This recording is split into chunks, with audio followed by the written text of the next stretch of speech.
దేవుని ఎదుట మరి నిందారహితంగా నిలబడిన వారు కానీ మరి నీతిగా తన మనసుని మరి పాపాత్ముల మధ్య మరి నొప్పించుకుంటూ వచ్చిన చివరికి కనీసం నాశనానికి ముందు లాస్ట్ మినిట్లో మరి దేవుని మాట విని మరి బయటపడిన లోతురాలు కూడా ఒక్కరు కూడా మనకు కనిపించలేదు.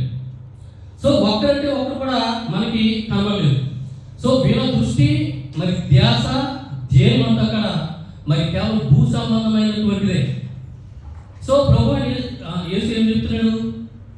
నా రాక కన్నా ముందు మనిషి కుమారుడు ప్రత్యక్షమయ్యే ముందు మరలా ఇట్లాంటి పరిస్థితులే రిపీట్ కాబోతున్నాయి అని ప్రతిరోజు మన చుట్టూ మనకు కనబడుతూనే ఉంది. సో మనలోనే ఈ బుద్ధి లేదా ఈ తత్వం ఈ లక్షణాలు ఉన్నాయి. సో మనం కూడా మరి ఆ భూ సంబంధమైన వారిగా మారిపోయాం.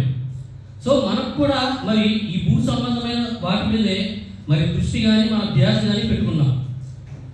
ఈ విషయాన్ని మనం మరి ప్రత్యేకంగా చెప్పాల్సిన అవసరం లేదు. సో ఈ మాత్రం రోజుల్లో మరి చాలా మందికి మరి దేవుడు అనే వ్యక్తితో బొత్తిగా సంబంధమే ఉండటం లేదు. ఇది చాలా విచారకరము, చాలా బాధాకరమైన విషయం ఇది.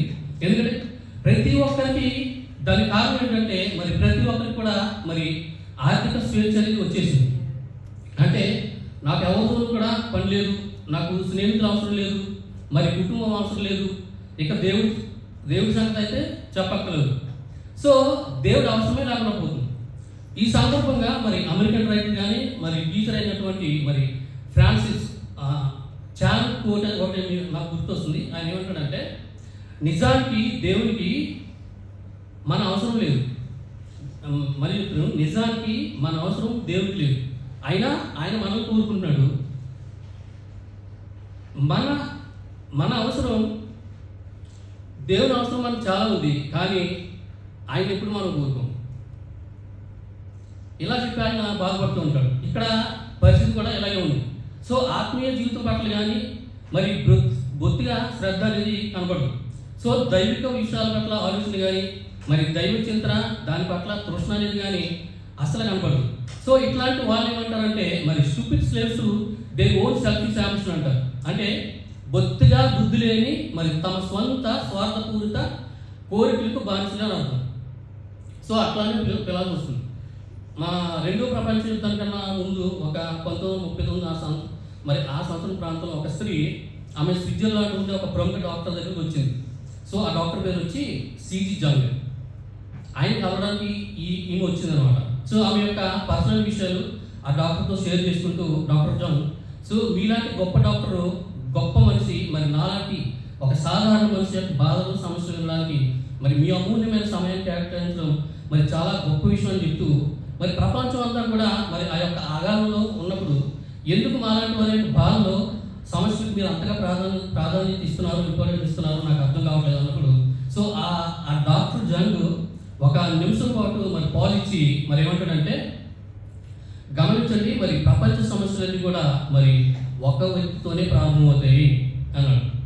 అంటే నీ సమస్య ప్రపంచ సమస్యను పెంచుతుంది కానీ మరి తగ్గించలేదు.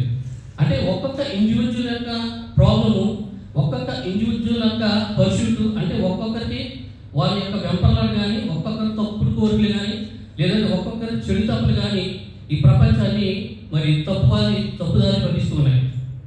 సో ప్రపంచం అంటే ఏంటి? మరి మనుషులే కదా, ప్రజలే కదా.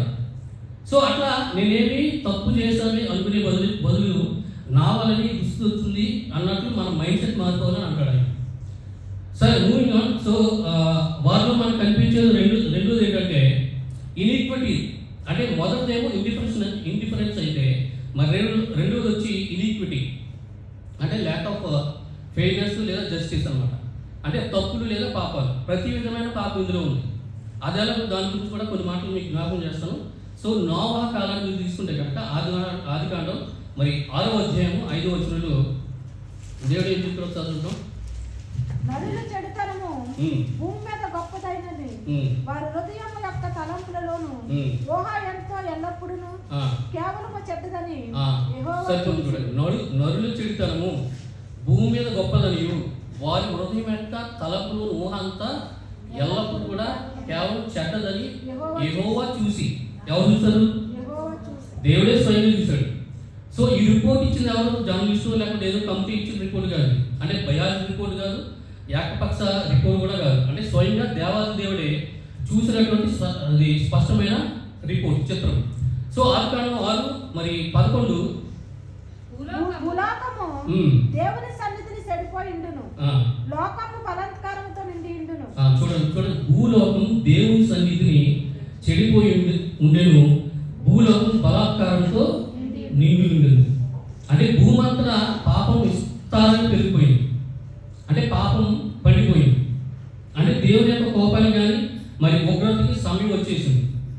సో అలాగే ఆదికాండం 19:5-7 వరకు చదువుతుంది. లోతును పిలిచి, ఈ రాత్రి నీ యొద్దకు వచ్చిన మనుషులు ఎక్కడా? మేము వారిని కూడినట్లు మా యొద్దకు వారిని వెలుపలికి తీసుకొని రమ్మని అతనితో చెప్పగా, ఇక్కడ ఏం పిలిచారు వాళ్ళు? ఎవరు వచ్చారు? లోతుని పిలిచి, ఈ రాత్రి మీ యొద్దకు వచ్చిన మనుషులు ఎక్కడా? మేము వారిని కూడినట్లు మా యొద్దకు వారిని వెలుపలికి తీసుకురమ్మని అతనితో చెప్పగా. సో లోతు ఇంటికి 2 దేవదూతలు వెళ్తారంట. సో వీరిని ఆ ఊరిలో ఉన్న పురుషులు లేక పోకిరీలు చూసి లోతు ఇంటికి వచ్చారు. అంటే ఈ దేవదూతలు లోతు ఇంటికి రావడం చూసి పోకిరీలు లేదా పురుషులు వచ్చి లోతు దగ్గరికి వెళ్ళి అడుగుతారు, ఏమని? మీ ఇంటికి వచ్చిన వారిని బయటకు పంపు, మేము వారిని కూడదాం అని గొడవ పడతారు. ఆయనతో గొడవ వేసుకుంటారు, ఎవరితోని? లోతుతోని. సో వీళ్ళు ఎవరంటే హోమోసెక్సువల్స్ అనమాట. అంటే మేము వారితో స్వలింగ సంపర్కం లేదా సెక్స్ చేయాలి. అయితే లోతు లోపల డోరు వేసేసుకుని వాళ్ళ దగ్గరికి వెళ్ళి తన బ్యాక్ సైడ్ ఉన్న తలుపు మరి వేసేసి, మరి అన్నలారా ఇంత పాతకము పట్టుకొనబడి అని చెప్పాడు. ఏమన్నాడు?